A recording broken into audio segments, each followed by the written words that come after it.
Now, before we leave the topic of system databases, I do want to point out one thing. First of all, you don't see a distribution database here, and you will see that only when you have replication installed and operational. So replication is outside the topic of this course, but just be aware that replication is a tool that you can use to automatically move information from one SQL server to the other to keep multiple databases in sync with each other, and that distribution database will appear here when replication has been installed.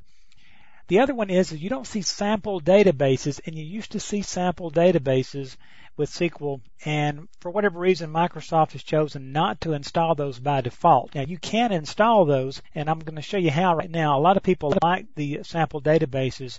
I use them a lot to try out Transact SQL code and so forth in a safe manner. So what I'm going to do is show you, first of all, go to Start, Settings, Control Panel, and double click on Add or Remove Programs. Now what we're actually going to have to do is modify our SQL Server setup. So I will go into the SQL Server in the Add Remove Programs and click Change, and I want to change the Workstation Components. And this is on the Component Selection dialog box that came up. And I click Next, and you will notice, and this will make you a little bit uneasy the first time you see it. It's going to go through the process of scanning my computer's configuration, and it looks like it's going to do some massive changes, but it really is going through the setup process just like it did the first time. So you'll notice here it welcomes me to the installation wizard. Don't let that scare you. It's not going to install anything over your databases and lose them or anything. You notice it ran those checks, and now it's going to go through the process of setting up an installation package for me.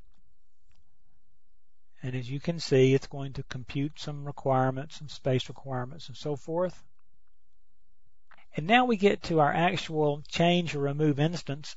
Notice I can remove SQL Server from this machine if that's what I wanted to do. I just want to change some installed components. And notice documentation, samples, and sample databases. Now this is also interesting the way they've done this. They've changed this to where you have, notice the AdventureWorks sample OLTP, Online Transaction Processing Database, and the data warehouse sample. We only want the online transaction processing because we're not going to be working with data warehouses right now. So we click Next.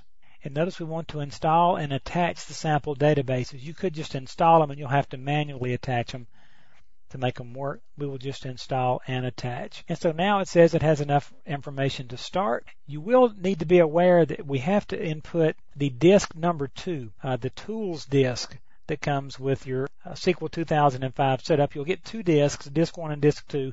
The standard install will work just fine off the first one, but this is going to require disk 2. So at this point, I'm going to pause the video so you don't have to sit and watch this status bar pane across here, and I'll be back as soon as we finish. Okay, the process of installing those sample databases probably took about 7 or 8 minutes, so it's not going to be a real quick one for you. But notice it says the setup is finished, and so I just finish out, close out of my control panel.